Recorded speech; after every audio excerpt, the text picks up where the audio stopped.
আবার নতুন করে দেখা গেছে শুধু আগের যারা কালেকশন করতো তাদের জায়গায় নতুন মানুষজন চলে এসেছে এবং তাদের পেছনে রাজনৈতিক ইন্ধনও আছে। সরকারের কাছে এই তথ্যগুলো আসে যে কে কীভাবে কোথায় কী করছে। তবে আমাদের আহ্বান থাকবে রাজনৈতিক কিংবা সামাজিক যারাই আছে নেতৃবৃন্দ, চাঁদাবাজিকে কোনোভাবে যেন প্রশ্রয় না দেওয়া হয়, কারণ এটাও একটা একটা আইনশৃঙ্খলা পরিস্থিতির মতো বিষয়। অনেক জায়গায় আমরা দেখি যে কেউ কেউ অস্ত্র হাতে, অনেক রাজনৈতিক দলের নেতাকর্মী অস্ত্র হাতে ঘোষণা দিয়ে চাঁদাবাজি করছে। এগুলো আসলে অ্যানার্কি তৈরি করে এবং এটা বাকিদেরকেও ইন্সপায়ার করে এই ধরনের কাজ করার জন্য। তো আমরা যদি রাজনৈতিক জায়গা থেকে এই জিনিসগুলো ঘটে, সেক্ষেত্রে সরকারের জন্য আসলে আইনশৃঙ্খলা পরিস্থিতি কন্ট্রোল করা টাফ। মানে উপদেষ্টা কোনো ঘটনা ঘটলেই দেখা যাচ্ছে মানে ভাইরাল হলেই সবার ঘুম ভাঙছে, এই প্রবণতাটা কেন? না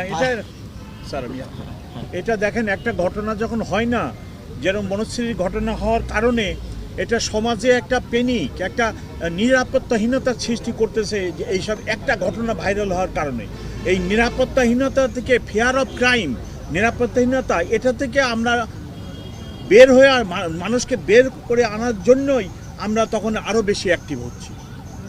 মাননীয় উপদেষ্টা ডিএমপি কমিশনার কিছুদিন আগে একটি চাঁদাবাজির লিস্ট করেছিলেন। সেই চাঁদাবাজির লিস্ট ধরে কি এই যে যারা চাঁদাবাজি করছে তাদের কোনো পদক্ষেপ নেওয়া হয়েছে কিনা এখন পর্যন্ত? যেহেতু এই যে ইনসিডেন্টগুলো ঘটছে প্রায় সময় আমরা দেখছি, সেগুলোর সঙ্গে তাদের কোনো যোগসাজশ আছে কিনা?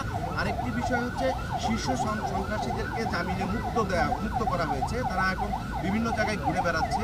তাদের মনিটরিংয়ে কোনো ধরনের পদক্ষেপ আপনাদের আইন শৃঙ্খলা সবাই নেওয়া হয়েছে কিনা?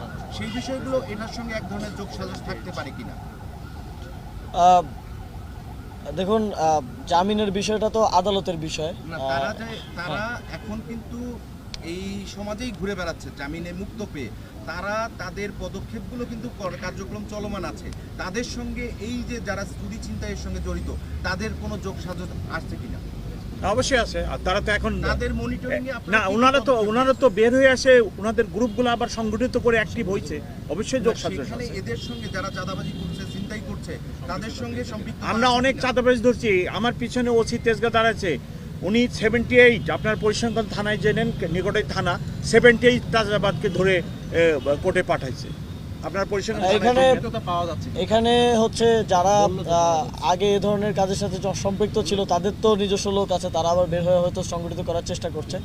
তবে আমরা তাদেরকেও মনিটরিং করে তাদেরকেও যথাযথভাবে প্রয়োজনে আবার গ্রেফতার করার ব্যবস্থা করবে আইনশৃঙ্খলা বাহিনী।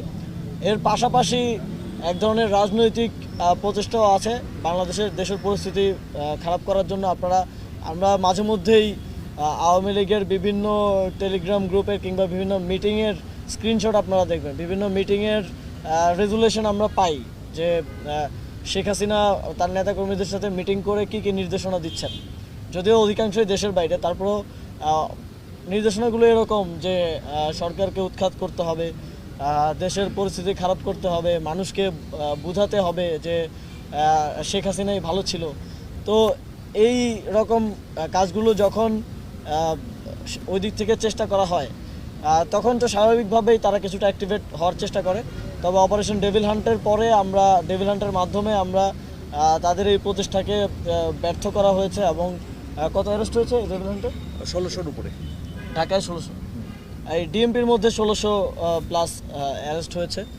তো আমরা এটাও স্পষ্টভাবে বলে দিতে চাই, দেশের পরিস্থিতিকে বিঘ্নিত করার জন্য, দেশের এইরকম একটা ক্রান্তিলগ্নে, এরকম একটা ট্রানজিশন পিরিয়ডে জনগণের নিরাপত্তা বিঘ্নিত করার জন্য যদি কেউ চেষ্টা করে, সেটা রাজনৈতিক হোক কিংবা নিতান্তই চাঁদাবাজি ছিনতাইয়ের মতো ঘটনা হোক, সেটা কোনোভাবেই বরদাস্ত করা হবে না।